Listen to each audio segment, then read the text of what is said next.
I'm not going to lie. 6 days into this 2024 World Championships, and I was beginning to get a little bored. We saw a world record on day one. Pan Zhenle tore it up, 46.80. Props to him. But since then, we haven't seen any world records, and we've seen some times that are pretty fast, but nothing that really stands out to me. There have been some fun races, there have been some good times, but no X factor. And that's to be expected. It's February of the Olympic year, and people are putting their eggs in the Olympic basket. It makes sense. I get it. But at the same time, it's a world championships. I want mind blowing swims. I want to tune in every day and have my breath taken away by the level of swimming that is occurring in front of my face. Well, we finally got a race like that. We got a race with surprises, with intrigue, and with serious implications heading into the 2024 Olympic Games in Paris.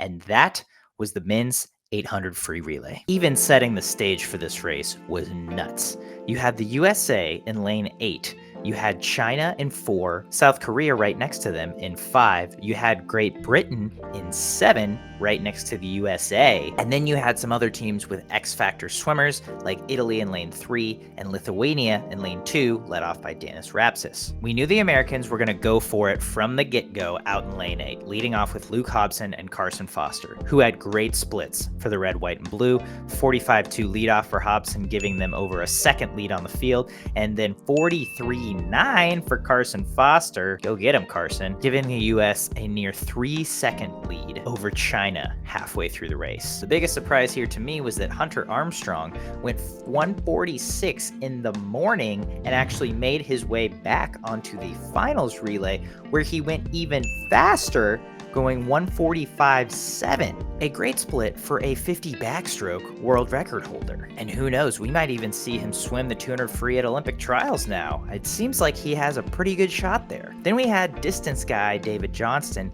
anchor. So we knew that he was going to be challenged by a lot of the rest of the field, but what we didn't know is exactly what that was going to look like. Here's where things got interesting. South Korea led off with Yang Jae-hoon. He had a 147.7 leadoff. Not what they were expecting, obviously not his best. But then Kim Woo-min gets them right back into things with a 144.9. Remember, he's having a great meet, won the 400 freestyle, so that's good to see from him.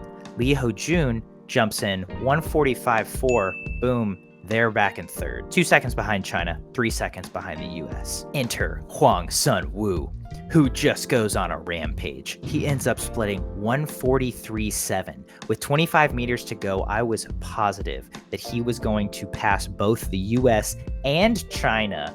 Get gold for South Korea, a huge moment for the country. Well, he did pass the US, but he did not pass China. And that's where things got really nuts. Ji Jinji leads off for China, 146.4. They're in 4th place. Wang Haowu dives in, 145.6. Very solid split from him. They're in 2nd place, just behind the US. Pan Zhenle jumps in after swimming 151 in the 200 free prelim and drops a 143.9 sizzler to put them in 2nd, just 1 second behind the US. And then we have China's anchor, 16-year-old Zhang Zhanshao. He had a great split in the 400 free relay earlier this meet to help China win gold in that, and he has a distance background, but he's 16 years old. We didn't really know what we were going to get from him, but he got the job done.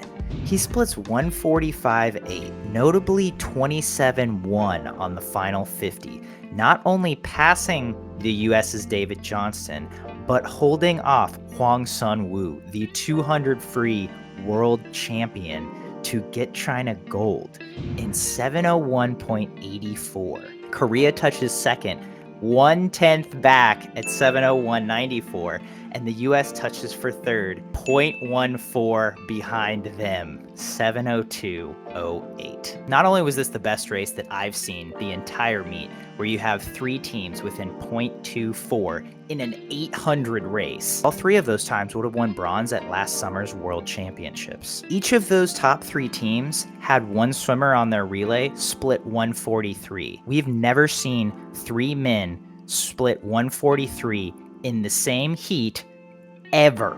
We know that the US is not at their full power, and we know that some swimmers on China and South Korea's teams did not swim up to their potential. And that's not even including Great Britain, who was not at their full power, obviously, and Australia, who wasn't even in the final. This sets the stage better than I could have imagined for the men's 800 free relay going into the Paris Olympic Games. In my mind, we have 4 teams that could very seriously contend for a gold medal in Britain, US, South Korea, and China, all of which have men who are capable of splitting 143s and multiple men who are capable of splitting under 145. You also have Australia in there, who I don't think could contend for gold, but who could very well end up on the podium. That's 5 teams who all have medal shots heading into Paris.